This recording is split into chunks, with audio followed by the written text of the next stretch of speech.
Olá, vamos começar mais um Atenscast e hoje o assunto é um assunto quente. A gente vai falar sobre a relação entre prestador e pagador na saúde suplementar. E para falar sobre um assunto desse que é tão quente, eu trouxe aqui uma pessoa que já teve dos dois lados da mesa. Já teve ali como prestador e atualmente está como pagador na área da saúde suplementar. Então, estou chamando aqui o Marco Aurélio Costa, um amigo meu, tive a oportunidade de trabalhar com o Marco.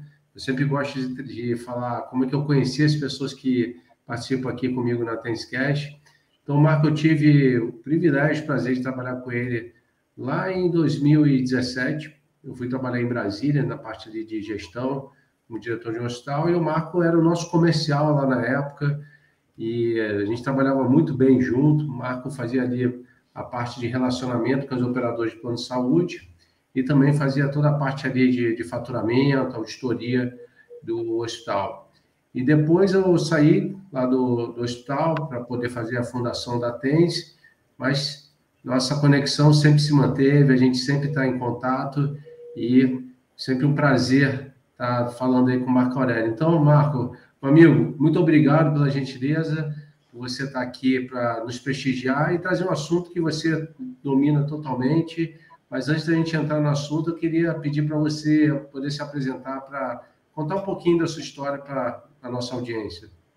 Maravilha, doutor Olímpio, é recíproco, né? Assim, até um prazer imenso, né? E já tem um tempo a gente tentando fazer esse encontro aqui, mas, primeira mão, queria agradecer aí, né, pela oportunidade de estar contigo, né, e dizer que o período que nós passamos ali nesse trabalho, né, assim, no hospital aqui em Brasília, aprendi demais contigo, né? Estou suspeito de falar nisso, um profissional assim de alta categoria, uma excelência de trabalho, e eu aprendi demais. Né, e obrigado pela oportunidade de estar contigo aqui, né? Dar boa noite aí para os nossos colegas, amigos que estão aí participando conosco, nos ouvindo. Eu tenho, apesar assim, tem essa cara de novinho aqui, né? Os brancos aqui, a mente de saúde suplementar me deu alguns, né, Olímpio? Mas eu estou há bastante tempo, né? Quase 30 anos nessa área aqui, especificamente em Brasília, né? Para hospitais, como você bem falou, sempre do outro lado, né, das operadoras, dos prestadores. Hoje me encontro como diretor de uma operadora. Então, isso me trouxe uma bagagem e um aprendizado diferente, né? Apesar de estar na saúde suplementar, a gente sempre experimenta algo diferente. Então, eu sou administrador, não sou da área médica, né, assistencial, mas falta só o CRM, né? Bastante tempo, né? Passei por grandes hospitais, redes aqui em Brasília, né? Sou formado em administração, como eu disse, pós-graduado pela Fundação Getúlio Vargas em estratégia de negócio, com ênfase em estratégia, né? E também pelo Einstein, né? Lean Six Sigma. Então a gente tem bastante, e buscando agora no novo, está sempre se atualizando, né? Buscando novos conhecimentos. E, de fato, para mim um grande prazer e discutir alguns assuntos aqui. Inclusive, não somos donos da verdade, né? Mas buscamos sempre trazer algo que esteja dentro de um contexto novo da saúde suplementar, porque ela se modifica todos os dias, né? Todo dia a gente tem uma novidade, e isso, de fato, tem ocasionado, e como você falou, né? Está bem aquecido o mercado. Um momento muito quente, muitas mudanças, né? Muita fusão, o tempo todo a novidade no mercado de saúde, né? Então, vai ser um prazer debater contigo, debater ou a gente discutir alguma coisa, aprender um pouco com você, a gente compartilhar aqui conhecimentos, isso é muito importante. Bacana, Marco, e muito bom ter você aqui com todo esse conhecimento de tantos e tantos anos. Mas já para apimentar aqui a nossa conversa, vamos já trazer todas essas mudanças que aconteceram, porque se a gente for parar para pensar, Marco, nos últimos 5 anos realmente teve uma transformação gigante. A gente vê cada vez mais a consolidação desse mercado, formação de grandes grupos, e aí a gente pode falar tanto na parte de prestadores, que o mercado vem cada vez se concentrando mais, e como também na parte das operadoras de planos de saúde, tendo aí fusões de grandes operadores, aquisições de operadores que estavam ali em má condição financeira, né, sendo comprada pelas maiores. Então, o mercado que ele vem se concentrando, A gente passou um momento ali da pandemia da Covid em 2020, Isso. que teoricamente para os operadores foi até bom, porque teve uma queda da sinistralidade, Verdade. mas depois essa sinistralidade nos 2 anos posteriores veio com força total, a gente chegou ali mais de 90% de sinistralidade nos operadores regulados por INSS, e, consequentemente, as operadoras com a corda no pescoço começaram a botar pressão nos prestadores, que começaram também a chiar, e por causa dessa pressão, porque a gente sempre tem que pensar no ecossistema, né, Marco? O ecossistema todo se conecta. Então, a partir do momento que existe um desequilíbrio em uma das partes do ecossistema, as outras partes também vão começar a sofrer e vão começar a ficar desequilibrado. E, em paralelo, a gente começou a ver também uma questão de uma tendência à verticalização, que depois a gente vai falar sobre isso. Então, inclusive, modelos de operadores de plano de saúde que a gente achava que não ia verticalizar, começou agora o movimento de verticalização. E agora, de novidade que a gente poderia falar que é boa, no final de 2024, os dados de resumo financeiro das operadoras do plano de saúde reguladas pela ANS mostrando que elas estão tendo uma recuperação, trazendo aí, né, uma melhora no seu lucro líquido, melhor que os 2 anos anteriores. Isso foi um dado que, teoricamente, foi um dado bom, porque a gente também teve mudanças, né, na regulação do rol, né? A gente tinha um rol que era atualizado a cada 2 anos, agora é atualização contínua, que bota muita pressão nas operadoras, incorporações na Conitec, que 60 dias depois tem que estar incorporado no rol, e que muitas vezes são medicamentos de altíssimo custo para doenças raras, por exemplo. Então, Marco, apimentando, né, e trazendo todos esses elementos, como é que é a sua visão desse cenário que eu trouxe e como é que você olha para frente, né? Onde é que a gente vai chegar e se aquele tão famoso sustentabilidade da saúde suplementar, que a gente já escuta isso, né, Marco, há tantos e tantos e tantos anos, isso aí um dia vai acontecer. Então, traz a sua visão para nós, por favor. Assim, a gente começa esse assunto, eu estava falando sobre isso, né, assim, tanto que você explanou, bem bacana, eu acho que isso caberia até de um congresso, né, a gente fazer um congresso para discutir tanta coisa disso. E, de fato, a gente participa de muitos, né, então isso é segmentado, cada detalhe, cada um palestrante traz uma fala sobre isso, a gente tem aprendido muito sobre essa questão de sustentabilidade. Mas, de fato, uma visão minha, assim, né, particular, eu acho muito, a gente está pensando muito em teoria disso, a gente não consegue alcançar nisso a situação, porque ainda algumas mudanças precisam acontecer. Eu acho que é uma educação no Brasil sobre o que realmente é sustentabilidade da saúde suplementar. Que a gente fala de três grandes players, assim, né? Brincando, eu falo sobre o médico, a operadora e os prestadores. Lógico, a gente coloca mais um aí, indústria farmacêutica, e acima de tudo isso aqui é o nosso principal objetivo, alcançar a qualidade de atendimento do nosso cliente, né? Você falou uma coisa interessante aqui, começando lá pela questão do Covid, né? Isso desencadeou muita coisa, né? 2020 foi um período muito interessante realmente para as operadoras. E aí também você comentou que justamente depois desse período a gente teve que pagar a conta. Foi um período excelente mesmo, né? Onde se fechou, descobrimos coisas novas, desencadeamos coisas que poderiam ser feitas, como a própria telemedicina, que estava bem, né? A população aprendeu algumas coisas, eu acho que a gente teve alguns conhecimentos diferenciados para a saúde. Temos que melhorar ainda, muito mais. Só que depois disso, a conta chega para a gente pagar. E trouxeram desencadeou também algum tipo de doença nova, né? Que a gente está falando sobre a terapia. Então, hoje a gente pode contabilizar isso, talvez a terapia tenha alcançado a parte de oncologia ou alcançou, talvez passou um pouco sobre isso. Então, isso trouxe um problema muito sério. Você trouxe um dado importante, sobre a questão das operadoras terem recuperado, né? Assim, existe uma controvérsia em relação a isso, lógico, né?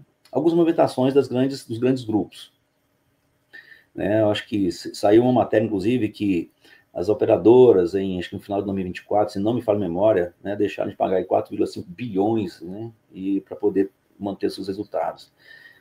O sinistro ele vem aumentando assim, de uma forma muito agressiva mesmo, né? Para ter o controle disso é muito complicado.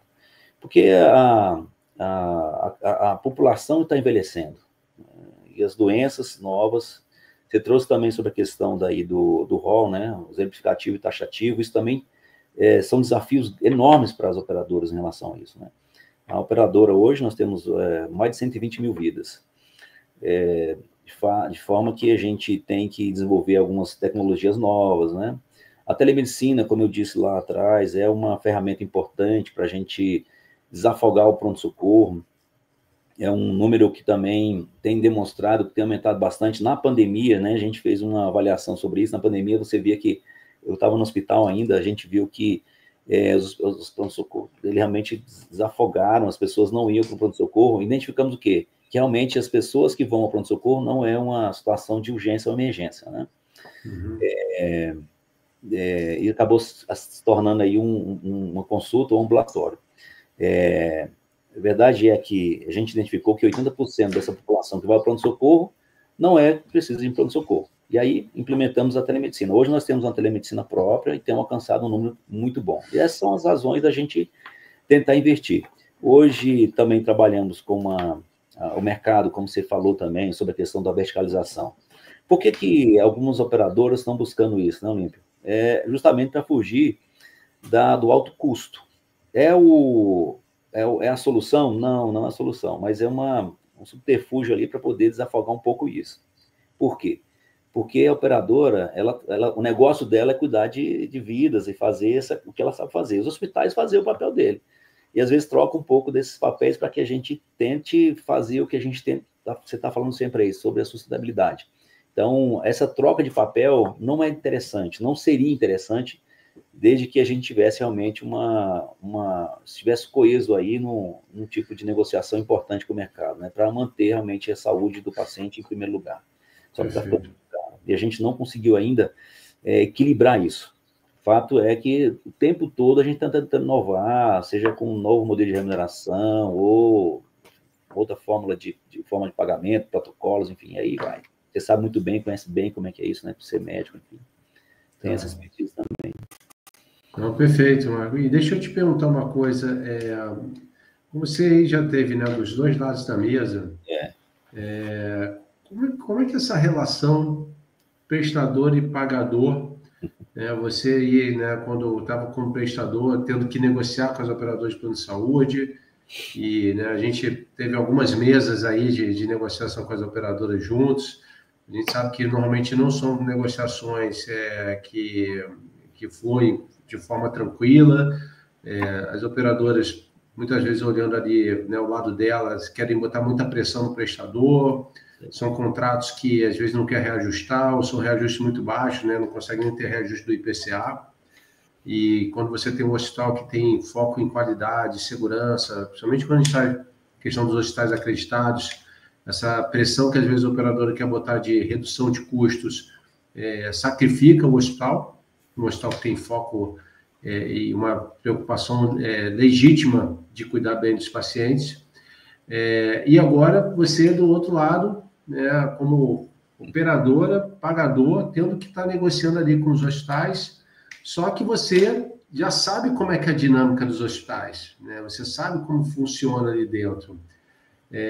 Queria que você trouxesse um pouquinho dessa sua experiência, dessa sua visão, de como que está sendo, principalmente agora, né? Você está do outro lado, mas você tem muita propriedade de como funciona o prestador. Então, eu enxergo que, por exemplo, você consegue pensar em soluções, sabe onde é que estão os gargalos, sabe onde é que estão os problemas, né? Então, eu queria que você trouxesse um pouquinho disso daí para nós. Legal, né? Falar sobre isso é importante. Eu penso assim, né? Puxa vida, cheguei depois de bastante tempo, né? Assim, agora, brincando, assim, conhecer o outro lado, isso é muito interessante. E sentar à mesa do outro lado com a negociação com qualquer tipo de hospital me traz, assim, uma lembrança importante do que a gente tentava fazer aqui. E a gente sempre falou sobre a questão, falou sobre a questão do ganha-ganha, né? Como constrói isso, né? É muito difícil. A gente tenta entender o número, chegar nesse número. E uma coisa importante que eu entendi, e descobri bastante que apesar de a gente sempre estudar, olhar, mas viver isso aqui, existe um diferencial muito grande, né? Eu sei que os hospitais, a parte do outro lado do hospital, né, do prestador, tem suas dificuldades, tem seus custos, realmente é bem, bem complexo. A operadora tem uma particularidade muito grande, que assim, é justamente a questão da regulamentação. Ser regulado por tem um órgão regulamentador, ou seja, que o tempo todo está mudando e a gente precisa fazer esses números com que eles aconteçam de forma muito rápida, porque amanhã, como a gente falou, né, você tem um órgão que faz lá, você tem aí um rol exemplificativo. Aconteceu isso, tem que mudar números. Então, é um pouco mais complexo, né? São diferentes, cada um tem a sua particularidade lá, mas a operadora ela tem uma complexidade muito grande, porque a questão das NIPs, reclamações, da judicialização, então, o tempo todo a gente está trabalhando nisso. Então, isso torna-se mais difícil de identificar o número mais aqui dentro da operadora. Não que seja fácil no hospital, mas quando, eu brincando aqui, né, quando eu sento para negociar, por exemplo, com o hospital, aquilo que é dito lá, eu já sei tudo que, né, que eu falaria, né, numa negociação. Uhum. Então, eu conheço os números de lá e agora conhecendo os números de cá. E a gente tenta, de forma equalizar isso. Apesar de saber disso e o negociador do outro lado saber que eu conheço, ainda assim tentam, né? Lógico, está certo, assim, tentar melhorar a sua receita. Mas uma coisa importante disso tudo, Olímpio, que é interessante, me trouxe algumas vantagens aqui, né? De fato, isso é muito importante. Nós conseguimos aqui, inclusive, negociar por essa condição de saber um pouco, né? Saber um pouco lá do outro lado, sendo até modesto aqui nisso, de chegar a um número melhor. E eu vou te falar, assim, com toda certeza, que nós hoje aqui, a operadora conseguiu fazer boas negociações com grupos importantes, entendendo justamente onde estava o gargalo. Aí eu falo sobre uma coisa interessante que eu descobri, falei, puxa vida, a gente ficava brigando o tempo todo por isso. É mais ou menos assim, ó. Vou dar números, são exemplos aqui, né? Negociar na mesa, eu quero 10, né? 10. Aí eu falo assim, olha, eu quero 8. Né? Não sei por quê, eu quero 10 e eu quero 8, tá? Mas eu quero 10, eu quero 8, tal. Aí você fecha em 9, tá? Todo mundo lá, mas quem, assim, você fecha, tá querendo 10, eu quero 8, você fechou em 9, beleza. Só que no final das contas eu pago 7. Olha só que engraçado. E a gente fica brigando o tempo todo disso, você sabe muito bem, né? Assim, você tem um conhecimento vasto em questão de auditoria, né? Enfim. O que acontece? Quando você fechou 10, ele acha que eu vou pagar 10. Só que existe uma série de fatores que impactam, assim, seja desperdício, tá? Vou usar o nome fraude, existe erros operacionais e tal, dispensação errada, que é uma coisa chamada glosa, as glosas devidas. Aí fica um número absurdo aqui dentro, parado, tentando brigar, aqueles do 7, do 8 para o 10, do 8 para o 10, são 2, esses 2 ficam parados aqui e não sai, não aparece, ele não consegue. E a gente fica tentando bater aquilo lá. E aí ele fica satisfeito em receber o 7, só que a gente briga pelo 9 ou pelo 10. Então, é uma conta, desculpa falar aqui, é uma conta pura. Então, identificar o seguinte, ó, porque para a operadora, de certa forma, esse 2, que seria assim um número que seria pago e não foi pago por uma série de coisas, né? Erros operacionais, o que eu já falei aqui. Isso gera uma despesa para a operadora que chama, você conhece muito bem, que é a PEONA. Isso gera uma responsabilidade do operador fazer um depósito garantidor, né? Isso para a gente é muito ruim. Então, eu acabo também tendo uma situação muito ruim que não é bom para mim. Glosa para o operador é horrível, né? Contas paradas é horrível, contas fora de prazo. Então, o que nós chegamos aqui a um ponto? Conseguimos demonstrar que o 7 é a melhor opção. Por quê? Você garante pagamento, um tempo mais rápido, não gera nenhum tipo de custo excessivo para a operadora, e o cliente fica extremamente, o prestador fica extremamente feliz com aquilo, porque não vai ter, a importância disso é que tenha zero glosa.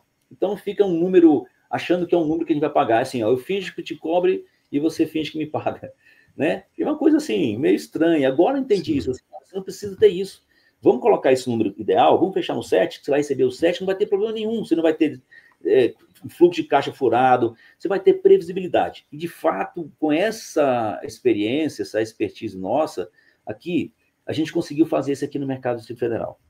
Então, Perfeito. nós começamos esse projeto piloto tanto com nossa rede lá, referência, né, e com alguns grupos aqui. Então, isso já está em fase de teste e a gente está vendo que vai dar super certo. E eu até ouso dizer o seguinte, que é a primeira operadora que faz um modelo diferenciado para um modelo de remuneração diferenciado para o mercado que vai dar certo. Então, a gente vai entender que isso é referenciar 120 mil vidas, tratar 120 mil vidas de forma muito adequada e pagar aquilo que realmente tem que ser pago, com justiça, né, dentro de um padrão de qualidade. Isso, cara, para mim tem uma diferença imensa, Olímpio. Não. E deixa eu pegar aqui, Marco, já falando sobre isso, porque eu também lembro aí da minha experiência, minha carreira, que eu tinha uma época que eu fazia gestão de unidade de terapia intensiva, que eu ia lá discutir com as operadoras. Depois eu trabalhei em operadora, então trabalhava na parte de regulação interna, trabalhava como auditoria de contas hospitalares, e que ali também eu vi o drama da auditoria, né? Então, a complexidade que é a auditoria. E depois, né, voltei para o hospital, né? Então, tive essa experiência aí de prestador, de pagador. E aí eu queria trazer um ponto aqui, porque você está falando, o 7 seria um número bom. Aqui tem alguma coisa que envolve modelos de remuneração, porque quando a gente traz, aí a ideia não é falar muito sobre modelo de remuneração aqui, mas a gente tem essa discussão já há muitos anos também, né, da mudança de modelos de remuneração. Tem vários nomes bonitos de modelos aí, Capitation, DRG, bandos por linha de cuidado, tem um bocado, mas muitos modelos deles são complexos, são modelos que para você implementar, não é qualquer hospital que tem capacidade, porque ele tem que ter uma maturidade muito grande, né, para poder implementar esses modelos e também, inclusive, fazer a gestão dos dados, né, a gestão dos números. Mas quando a gente olha, que é um modelo que a gente já tem há muitos anos, né, inclusive empacotamentos, que são modelos antigos, de áreas semi-globalizadas, são modelos que aí, trazendo uma perspectiva de auditoria, eles são muito mais simples, né? Porque, basicamente, o pagador vai pagar aquele valor para o prestador e o processo de auditoria fica muito mais simples, né? A grande questão é o quê? É o prestador saber negociar bem esses pacotes para que ele não tenha que ficar limitando muito o cuidado ali para o paciente, né? Porque, às vezes, o problema desses modelos de empacotamento é que, às vezes, o paciente acaba sofrendo, né? O paciente, ele não recebe tudo que deveria estar recebendo, mas cabe muito ao prestador saber fazer boas negociações até dentro desse modelo com o pagador. E eu queria escutar de você, porque, né, você cuidava da parte de auditoria e faturamento lá do hospital, e eu me lembro que, assim, se você olhar, tirando a enfermagem, que é um grupo muito grande, o faturamento eu acho que acaba sendo o segundo maior grupo do hospital, né? Você entra numa sala ali, assim, quantidade de faturista, né, envolvida ali em processo, quantidade de gente envolvida na auditoria, né, para ver se está tudo certo, né, que tudo que está sendo ali, que foi utilizado, está sendo faturado, contando, né, todos os itens de material e medicamento. Eu queria saber de você se você enxerga que a questão, às vezes, do modelo de remuneração, ele pode permitir uma facilidade no processo de auditoria, de faturamento, e esse ciclo operacional que você falou, de tipo, o prestador manda a conta, né, fatura essa conta, arquivo XML, chega na operadora, vai checar aquilo ali e vai pagar, ou seja, até do ponto de vista de fluxo de caixa, acaba sendo melhor para o prestador. Comenta um pouquinho disso aí para a gente, Marco, por favor. É engraçado falar sobre isso, assim, a gente está no mercado há muito tempo, então ouço falar isso, tem livros e livros, até recebi um livro de um cara importante, né, assim, aí uma pessoa que eu admiro bastante, me mandou um presente aqui, eu estava lendo sobre isso, e fala muito sobre DRG, sobre sobre saúde baseada em valor, e assim, com muito respeito a todos eles, e sei disso, a gente participa de muitos e muitos e muitos, mas eu consigo hoje enxergar, assim, até uma forma um pouco mais ampla, que na teoria é tudo muito lindo, tudo muito, né, muito bem embasado, definido, que eu falei até inicialmente sobre a questão de repente, de algumas associações, congressos, aí a gente discute isso muito, muito bem e tal, mas tem uma dificuldade muito grande de implementar isso, né? Fala sobre DRG. Por exemplo, DRG, isso é da década de 60, Estados Unidos, enfim.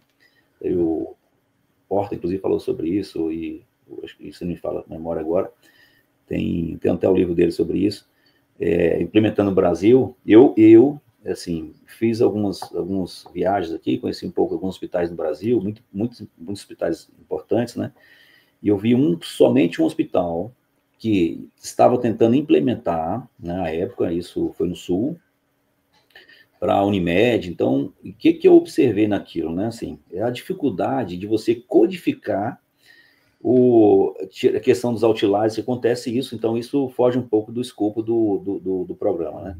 Mas a dificuldade de implementação disso é a dificuldade de entender quem é o meu paciente mesmo. Então, você vai codificar, por exemplo, um tipo de patologia, me corrija, doutor Limpo, se eu estiver correto aqui, né?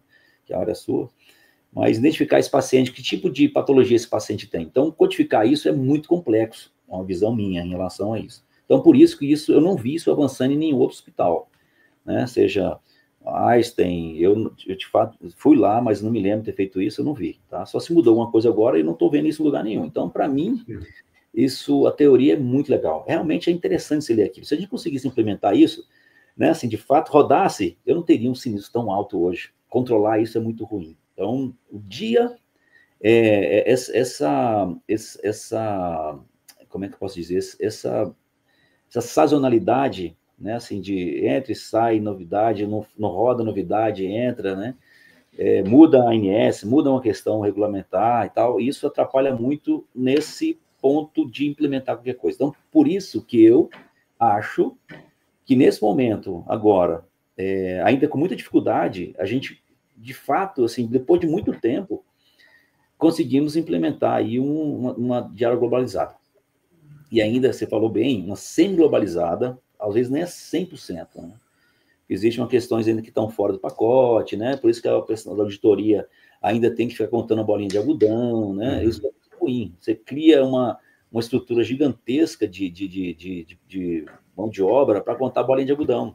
Né? Isso atrapalha muito essa questão da negociação aí e da operacionalização do negócio. Se o cara liberou uma agulha, se o cara botou um algodão, se ele botou um compressa, né? Como é que foi isso? Então, precisa ter uma cadeia de gente, assim, um fluxo gigantesco. Desde lá da parte de assistência, da central de prontuário, né? Da inteligência do negócio, até chegar na mão do faturista. Aí perde-se tempo muito nisso, né? Por quê? Porque desgasta muito. Então, hoje, eu consigo, assim, até te afirmar, não sou o dono da verdade aqui, mas pela experiência e tal, sabendo disso, e o resultado que nós temos aqui, não é só essa operadora, né? Está aí na ANS, né? Você colocou e estou colocando isso novamente. O sinistro está muito alto. Se isso realmente fosse verdade, se a gente conseguisse controlar isso, eu teria um resultado muito melhor. Então, hoje, captation, né? Assim, captation, eu não consigo, você não conhece os números. Como você vai fechar um valor, né, de captation se eu não conheço realmente os meus números de meus clientes? A questão dos pacientes crônicos é muito complexo, né? E hoje a gente tem isso. Então, a carteira, tem carteira saudáveis, tem carteira crônicos, né? Então, como é que você encaixa essas pessoas dentro do número? É difícil isso, é muito complexo, é complexo demais. Pode ser que a gente consiga avançar isso, né? Eu estou tentando isso há anos. Você, né, também conhece isso, deve estar correndo atrás disso há bastante tempo, né? Como você fez aí toda a parte de gestão, teve com a gente, né, no hospital, enfim. A dificuldade que é isso. Mas hoje eu consigo te afirmar assim que o melhor modelo, o mais não é tão simples, o mais que está rodando aqui é diária globalizada, né? Que são os pacotes. Perfeito, perfeito. E até para o pessoal, a gente está falando aqui de alguns temas, para trazer a questão da sinistralidade.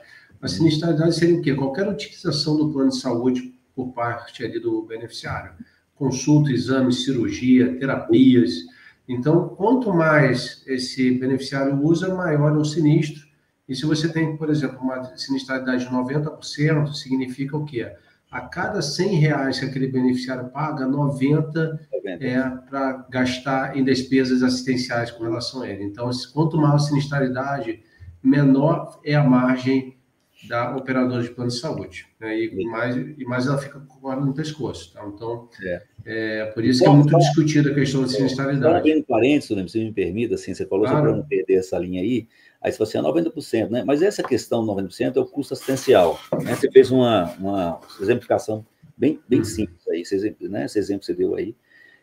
Mas tem uma coisa que existe ainda dentro dessa composição que a gente não colocou aí, que é o nosso custo administrativo. Sim. Comissão, então isso, a margem da operadora, ela é muito pequena, mas muito pequena mesmo. Então, assim, eu falei, cara, é muito pequena, muito menor do que hospitais. Isso para mim, muito menor. Muito menor, porque esse sinistro, ele tem para poder operacionalizar toda essa parte assistencial, existe uma parte administrativa, né, que praticamente Sim. 10% disso, então, ou seja, eu fico no negativo.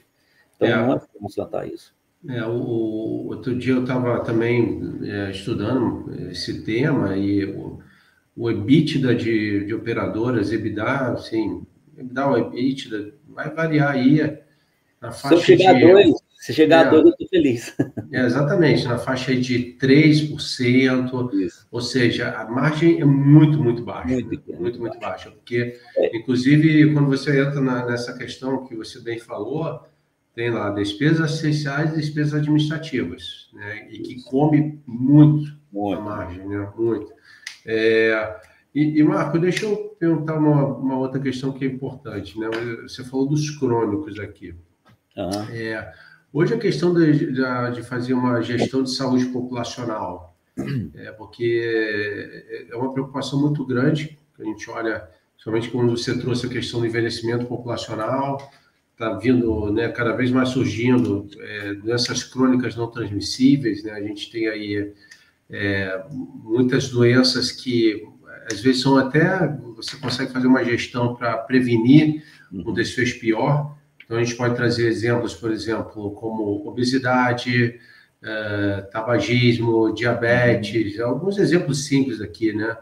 Que estão relacionados a doenças como doenças cardiovasculares, questão aí que alguns tipos de doenças oncológicas. Como é que você tem visto essa questão e como você tem avançado com relação à parte de gestão de saúde populacional? Isso... Hoje, a gente desenvolveu, na verdade, aqui na operadora, um processo que é o núcleo de atenção a crônicos, né? Assim, se você pegar, a gente até fala assim, puxa vida, você tem aí, né, alguns operadores que a gente vê, você tem aí, sei lá, mais de 100 mil vidas, você vê que a parte, ou seja, uma parte tão pequena de crônicos, que é esse que dá realmente o nosso sinistro muito alto. Então, o paciente que tem uma patologia que é muito cara, né, a gente vai ter que tratar isso e alguém paga por isso. Então, nós desenvolvemos e implementamos esse projeto aqui dentro da operadora, né, para acompanhamento desses crônicos. Dentro disso, a gente faz algumas linhas de cuidado. Você falou sobre a questão da obesidade, assim, a gente tem uma linha para bariátrica. Para entender o seguinte, nem todo paciente, né, que seja obeso, ele necessariamente tem que fazer um procedimento cirúrgico. Mas ele precisa entender que isso tem um cunho não só físico, mas psicológico. Isso é grave. E a gente identificou isso aqui. Então, ele entra na linha de cuidado, né? Você vai passar aí por uma equipe multidisciplinar, seja no endócrino, você vai passar pelo psicólogo, pelo fisioterapeuta, e vai. Para que ele entenda o seguinte, que ele pode tratar a sua saúde com alimentação, com atividade física, né? Assim, até questão psicológica, que é o que está falando sobre isso. Hoje, o que impacta muito isso. Porque, às vezes, a mídia, ou até a questão hoje, né? Hoje, o mundo está tão tecnológico, a pessoa consegue ver tudo isso e vê um cunho muito físico, mas esquece da questão psicológica. Então, é um custo muito alto para a operadora custear isso e não ter um resultado satisfatório. Nossa proposta não é limitar isso, mas é orientar o paciente, por exemplo, para fazer, no caso do obeso, né? Então, só complementando assim, até só fala a pergunta e complementando isso, a gente tem o nosso ecossistema, né? Hoje a operadora, a única operadora do Distrito Federal que realmente implementou isso e investiu bastante, né? Nós temos toda essa linha de cuidado dentro do nosso ecossistema, até uma atenção primária para que esses pacientes sejam acompanhados. Isso tem acontecido, e a gente tem mensurado isso, e vou dizer assim, impedido, no bom sentido da palavra, de que esses pacientes estejam um tratamento muito invasivo, né? Assim, mais um conservador de orientação. Então, tem investido nisso, e temos tido muito bom resultado, porque o cliente não vem com a cabeça aqui assim, eu vou para a operadora que eu quero operar, quero ficar magro. Sim. Mas isso não é saudável, né? Não é só uma questão saudável, é um tratamento que ele vai passar. E, de fato, assim, você vai ver que alguns pacientes que foram orientados nisso, eles estão hoje entendendo que era muito melhor fazer esse tratamento, né, esse mais conservador, tendo esse acompanhamento. Então, nós investimos muito nisso, né, de acompanhar os crônicos. Então, os crônicos hoje é acompanhado até em casa, de pegar o telefone, ligar para a casa dele, saber se ele está tomando a medicação correta. Isso não é só querer impedir que o paciente atenda, mas para ele sofrer muito menos que isso. Paciente que tem internação por falta de acompanhamento desnecessário, procedimento cirúrgico desnecessário, aí a gente entra naquela questão de indicação desnecessária de cirurgia, o cara vai fazer uma cirurgia que não precisa, né? Tanto na parte da dor, o cara sentiu uma dor, já é para a cirurgia. Então, a gente, nessa linha de cuidado, ele entra dentro de uma esteira de muita qualidade, respeito ao paciente, conscientizando que ele realmente precisa ter um cuidado diferenciado. Isso é o nosso papel. Eu vejo, né, Marco, até na minha época ali de operadora, porque às vezes quem está do outro lado vê que a operadora ela quer negar, ela quer cessear direitos. Na verdade, assim, a minha experiência quando eu estava do outro lado é que a operadora ela quer tratar o paciente da melhor forma possível, garantir que os recursos sejam bem utilizados. Tá? Essa que é a visão que a operadora tem. Perfeito. E os recursos bem utilizados não é você usar tecnologias mais caras, né? Porque muitas vezes você tem algumas opções que possam ser mais baratas, mesmo resultado, né? E também opções de tratamentos não medicamentosos, linhas de cuidado, né? Que são acompanhamentos que você vai ter com o paciente. Mas esse ponto que você está me trazendo é muito importante, porque o que eu vejo, né? E eu vou trazer minha visão também como médico e minha visão quando estava na operadora e também como eu estava. O que acontece? O paciente ele fica muito solto no sistema. Isso. Muito solto. O paciente, ele, de uma forma geral, né, quando ele vai no médico, o médico vai lá, passa um tratamento para ele, esse paciente ele fica meio que largado, digamos, porque você não tem ali um acompanhamento, se aquele paciente ele vai estar executando aquilo que o médico orientou, que isso é um problemaço, né? Então, às vezes, o médico orienta dieta, orienta esse paciente a fazer atividade física, fazer exames, e às vezes o paciente não faz. Ele não faz porque não tem ninguém acompanhando. Então, a questão de atenção primária à saúde, para mim, é uma coisa que é crítica na saúde suplementar. Eu vejo que, assim, não são todos os operadores de longe preocupados com isso. A gente pode trazer aqui um exemplo, até a própria Prevent Senior, né, a proposta dela inicial, como ela ia cuidar de uma carteira já envelhecida, ela faz muito bem a atenção primária à saúde, para poder acompanhar esse paciente, porque o grande custo, quando a gente vai pegar a parte lá de inflação médica, né, quando a gente vai pegar os custos que envolve somente a internação, isso que pesa muito, né? Quando a avaliação de custos médicos hospitalares, a internação que tem um peso muito grande. Verdade. Então, se você consegue fazer uma boa atenção primária à saúde e uma boa linha de cuidado, evita com que esse paciente tenha complicação interna. Então, eu vejo que esse caminho é um caminho muito importante, até que a gente tinha até comentado antes, né, Marco? Porque na maioria das vezes você tem aquela visão que o nome deveria mudar, né? Que em vez de ser de plano de saúde, tinha que ser plano de doença, porque as pessoas só usam o plano quando está doente. É verdade. Mas ela tinha que começar a buscar meios de evitar usar o plano, né? Isso aí. Porque o plano só tem que ser utilizado quando de fato a pessoa precisa, né? Para não ficar usando de forma desnecessária. Mas eu gosto muito dessas linhas de cuidado. eu gosto muito da parte de gestão de saúde populacional. Para mim, isso é algo que quem tem uma visão mais estratégica, com certeza faz muita diferença, né? Porque quando você consegue trazer esse cliente, né, esse beneficiário mais próximo, eu vejo que até assim, não sei como é que tem sido a sua experiência, mas se você fizer, por exemplo, uma avaliação, pesquisa de avaliação, essa pessoa se sente muito mais cuidada, né, por parte da operadora. Você teve alguma coisa aí? Chegou a medir algum indicador de qualidade? A gente até tem o CLA aqui, assim, a gente tem trabalhado com a experiência do cliente. A gente, inclusive, tem uma parte dentro da nossa empresa que cuida, ela foi montada justamente para cuidar da satisfação do nosso cliente, de acompanhá-lo sobre a questão do que ele enxerga dentro da nossa estrutura e o que a gente tem prestado para ele.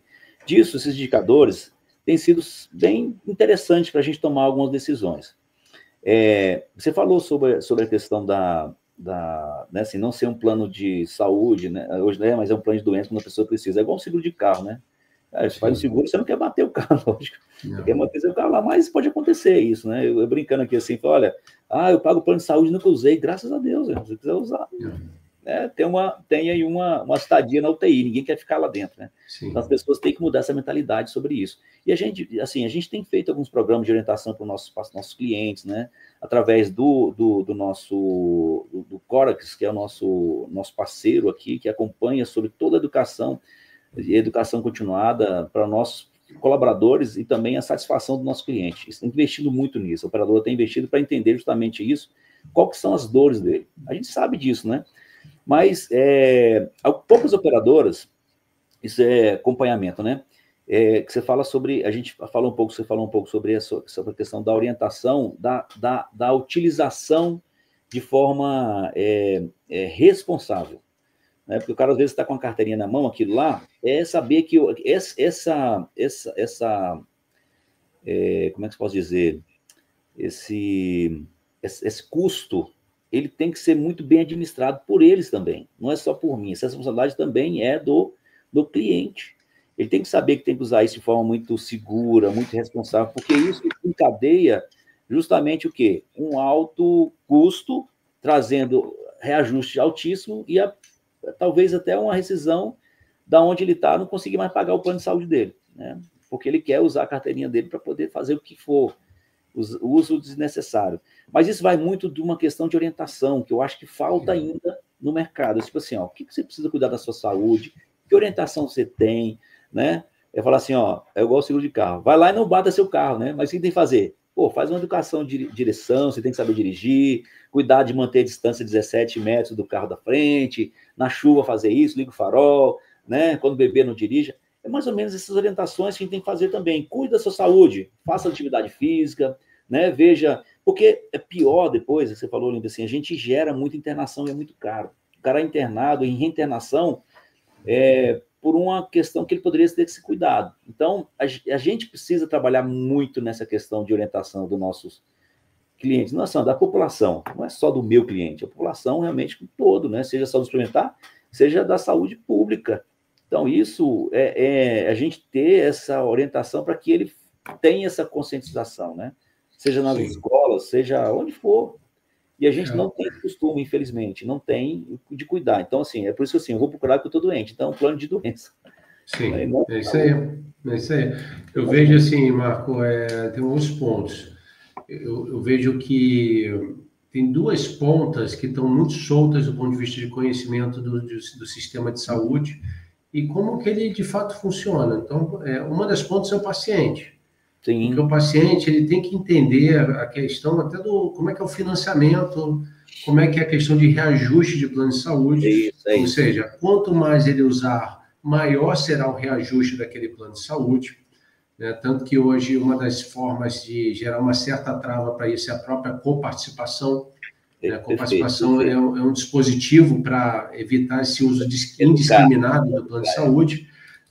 Isso é uma questão, mas ele tem que entender, se você usar de forma desnecessária, ano que vem vai ter um reajuste maior e que às vezes esse paciente vai ser até impossibilitado de pagar aquela mensalidade, ou ele vai ter que parar de pagar, ou ele vai piorar o nível de plano dele, vai ter que pagar um plano mais barato.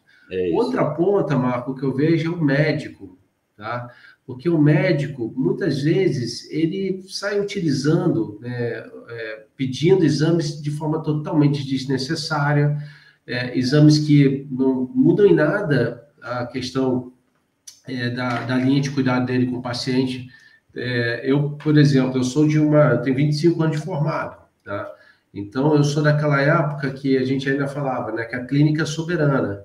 Então, a gente valorizava muito a anamnese, exame físico, e os exames, literalmente, eram o quê? Complementares. Eram exames que a gente fazia para nos ajudar a chegar a um diagnóstico, ou a gente pedia os exames para mudar uma conduta, eventualmente. Hoje, o que a gente tem lá? A gente tem o que eu gosto de chamar que é uma geração high-tech, low-touch, ou seja, pede exame para caramba, não faz anamnese direito, não examina o paciente, mas pede um bocado de exame. Quando você vai olhar, 20% é útil, 80% não serve para nada.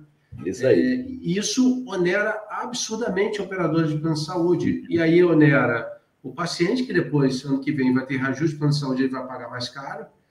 O médico também, que muitos médicos pagam plano de saúde do próprio bolso, ele vai pagar mais caro, né? Porque ele pediu muito exame para o paciente.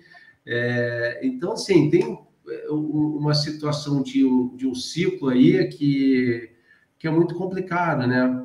Então, eu vejo que a educação, tanto para o médico quanto para o paciente, de como que funciona o sistema de saúde, é importante, né? Para a gente usar de forma correta o sistema, né? Não use, mas use os recursos de forma correta, né? Então, eu me lembro uma vez, eu tenho meu plano é coparticipado, né?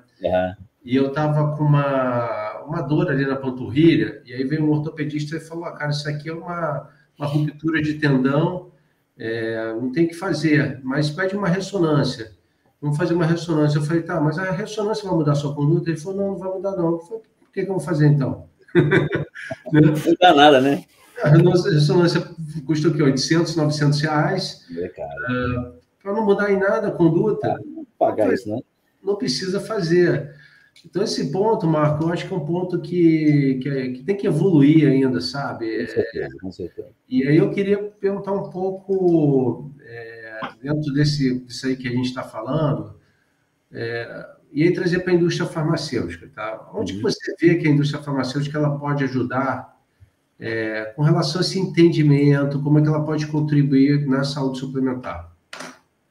Boa. Isso aí é muito interessante esse tema aqui que a gente vai discutir. Realmente também dá um congresso aí para a gente falar sobre isso, né? E lá, lógico, com todo respeito, né? Você é um médico que eu admiro demais, então você falou realmente você da época realmente você examinava o paciente, tocava o paciente, sentia o paciente, fazia mais uma questão clínica, né? Essa avaliação. Hoje, como é que você chamou aí até? High-tech, low-touch. Low-touch. Isso é legal, você vou até anotar aqui agora, porque, assim, a gente tem dentro do pronto-socorro, então, essa geração nova, né, ela está justamente nesse tema que você colocou aí agora. O engraçado que essa questão de coparticipação é uma proposta que a gente está trabalhando, mas é muito difícil de venda, porque a dificuldade do cara pensar assim, poxa, eu já vou com a consciência, se eu fizer isso aqui, eu vou ter uma coparticipação, porque ele já entra pensando que ele quer usar. Voltando à sua fala, né? Vendendo o plano para doente, não para, né? Plano de doença, não de saúde. Então, é um pouco difícil ainda, é um tabu que precisa quebrar, mas estamos trabalhando muito nisso.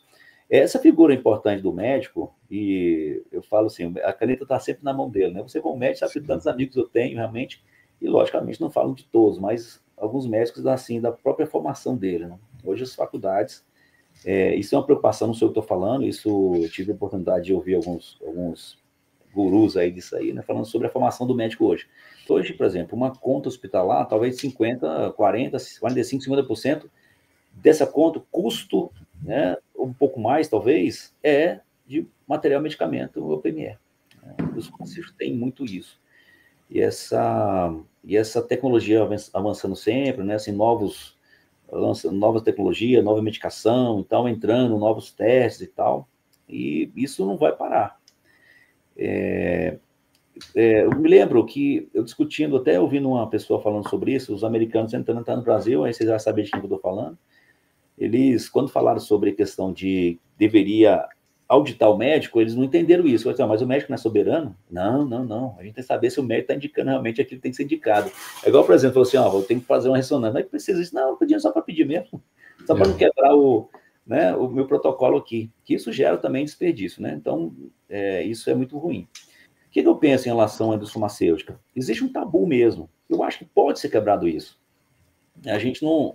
Hoje, esse trabalho de aproximar o médico, aproximar o prestador, né, aproximar o operador, inclusive o paciente, está sendo até estudado isso, eu estou vendo que está avançando com algumas coisas, alguns projetos que fazem, por exemplo, com a questão a gente falou agora sobre a atenção primária, linha de cuidado e tal, né, conscientizar ele e acompanhar esse paciente. Mas quando eu falo quebrar esse tabu, é trazer realmente a indústria farmacêutica para o nosso lado. Para saber o seguinte, que projeto ele pode desenvolver junto com, dentro dessa estrutura toda, com a educação do médico, né? Para a utilização consciente. Porque a gente pensa de uma parceria que ela seja perene, para todo mundo ganhar nisso. Aí a gente volta naquela palavra, né? Sustentabilidade da saúde suplementar. Então, essa figura da indústria farmacêutica, ela é muito importante, né? Assim, mas hoje, infelizmente, ela tem sendo vista de forma diferente, né? Como como é que eu posso dizer?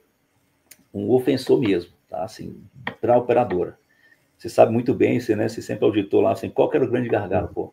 O PME. Entrou uma medicação nova, ou um material qualquer desse, mais caro, né? Sempre uma tecnologia nova. Isso tem assustado bastante. Mas eu acho, respondendo a sua pergunta, espero que responda, pensando assim, tendo uma muito superficial ainda, assim, né? Porque a gente precisa aprofundar muito sobre isso. Mas eu penso que é um projeto, né, assim, de educação com médico. A gente precisa fazer uma situação, e isso vem da parte deles, de investir para que o médico entenda sobre esse ciclo todo, o que causa toda essa situação para que ele tenha realmente onde trabalhar. Está brincando assim, por que eu falo onde trabalhar? Porque hoje eu recebo muitos currículos de médico hoje, né, para poder incluir em algum lugar, mas não tem mais vaga para isso, né? Estão criando médico e o médico não tem, sabe, você colocar no mercado.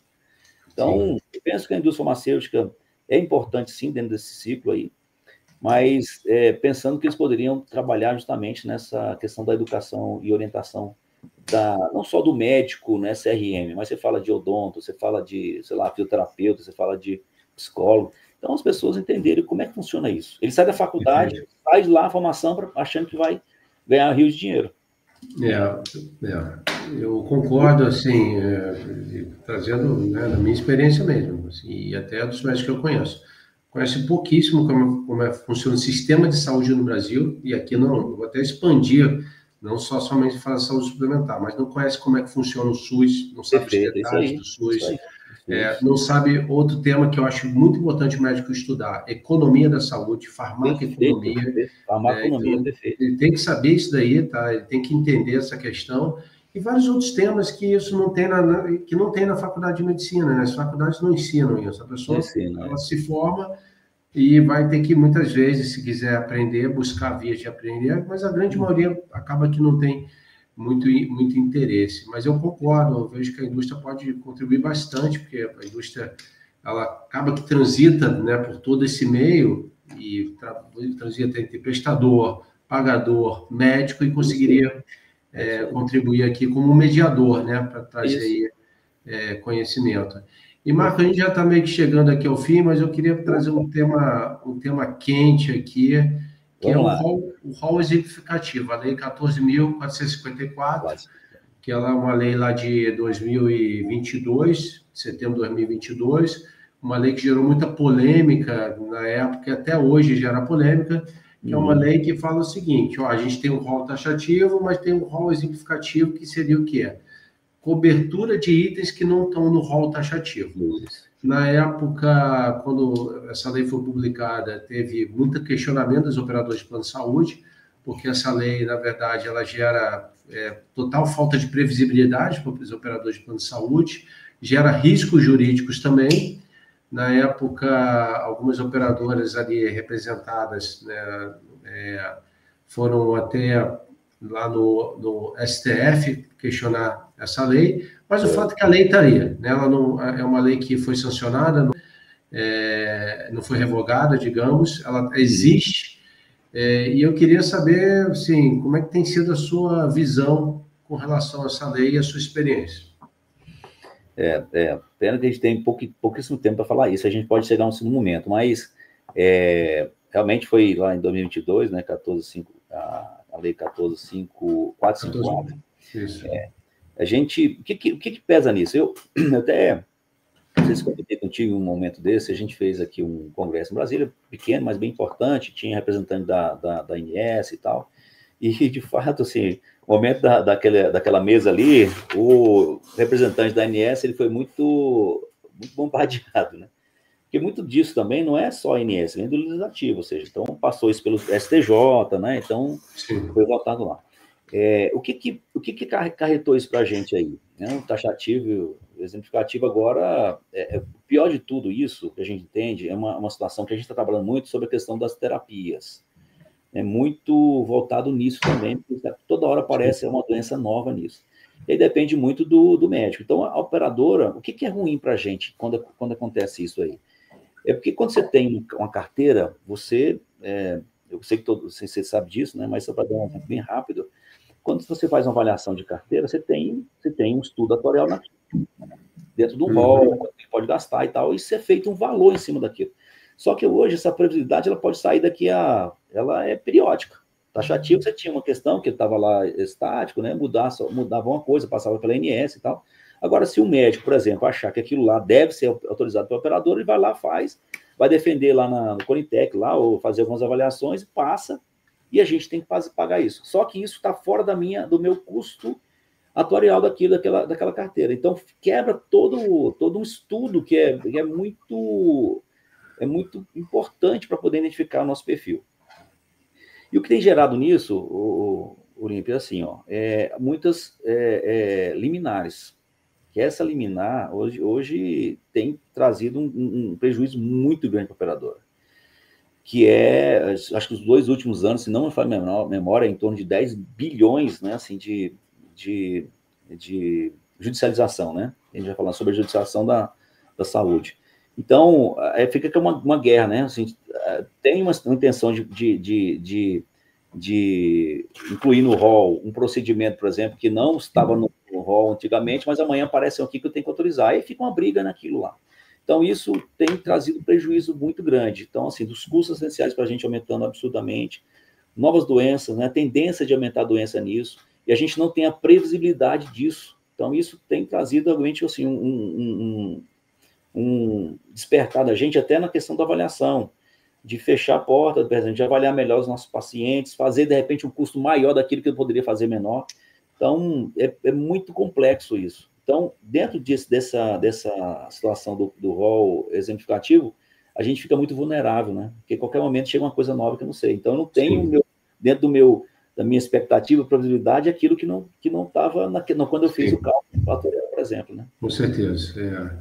Eu vejo que exatamente isso, né? A questão ali do cálculo atuarial que todo mundo faz, principalmente quando você tem uma incorporação de uma nova tecnologia no rol, com base no perfil epidemiológico daquela carteira do operador de plano de saúde, ela já faz um cálculo. Essa nova tecnologia que vai ser incorporada vai me gerar um determinado impacto no meu orçamento. Mas quando você não tem a previsibilidade disso daí, pode chegar uma tecnologia a qualquer momento que vai ter que pagar e você não está nem preparado para aquilo. Nem sabia que existia aquilo, né? Então, isso é uma questão realmente que gerou muito debate, até hoje gera muita discussão, né? E eu vejo aí do lado dos operadores quão complexo tem sido isso aí. Mas a lei está lá, ela existe, ela não foi revogada ainda, né? Apesar de toda essa discussão, mas está lá. E Marco, fala. Não, isso vai falar assim, é justamente a questão assim, aparece uma doença nova, vou ter que pagar, e aí eu fico com ônus e alguém fica com bônus, né? A gente tem que pagar de qualquer jeito. É isso. No nosso tempo, acho que já estamos chegando aqui ao final, mas eu queria, Marco, assim, antes da gente finalizar, né, você tem mensagens finais com base, né, de tudo que a gente conversou, e aí trazendo a sua experiência atual, onde você está, do ponto de vista de pagador, né, o que você pensa do futuro da saúde suplementar? Bom, assim, primeiro agradecer mesmo a oportunidade, pô, foi muito bom, pena que o tempo é bem curtinho mesmo, né, para dar para a gente, né, alongar mais os temas aqui. Mas vai ter outra oportunidade, eu espero ser convidado, lógico, mas eu vejo sempre com bons olhos, apesar de muita dificuldade que a gente está tendo, porque senão não fazia sentido estar aqui, né? Não fazia sentido a gente estar trabalhando para que a gente consiga chegar num ponto de equilíbrio. Eu acho, por exemplo, a nossa estrutura hoje aqui, toda essa foi desenvolvida nessa operadora, uma operadora de mais de 120 mil vidas, né? Mais de 20 anos no mercado, estamos trabalhando para conseguir essa estrutura melhor. Nossa perspectiva é que a gente cresça realmente em 2025, 2024, a gente plantou muita coisa, estamos colhendo coisas agora, temos que empreender mais, temos que, né, assim, valorizar mais o nosso cliente em relação às coisas, inovar sobre tecnologia, sobre inteligência artificial, né, a gente não falou sobre isso aqui, mas implementar todas as tecnologias, desde que não seja infringido em relação a qualquer tipo em respeito ao nosso cliente, lógico, né? Mas, Olímpio, assim, eu vejo que apesar da dificuldade que a gente está acontecendo aí, a gente está aqui firme, acreditando numa saúde suplementar que seja melhor. 2025, a gente fez aqui, nós estamos renovando nosso planejamento estratégico, com muitas coisas boas, né? Planejando para que a gente se mantenha no mercado. 25, nós começamos com umas parcerias muito importantes, boas aqui, eu acho que isso faz sentido, né? Se não tivéssemos fechado essas parcerias importantes, a gente realmente teria desistido em crescer, porque não crescer, só ter volume não adianta, você não tem uma estrutura muito bem alinhada, né? E em razão disso, eu ouso dizer que, assim, que a gente está no caminho certo, né? Assim, com muita dificuldade mesmo, muito difícil, mas tem pessoas aqui desse lado de cá competentes, contando também que do lado de lá, né, falo dos operadores, não quer deixar como se fosse um lado ou outro que é de braço, não é isso. Estamos dentro do mesmo barco, entender isso, saber que nós estamos cuidando do nosso cliente. Esse cliente, ele não é da operadora, ele é nosso, né? Ele é nosso cliente, seja da indústria farmacêutica, seja do prestador, seja do médico, seja da operadora, né? Então, ele é nosso cliente e ele tem que ser bem cuidado.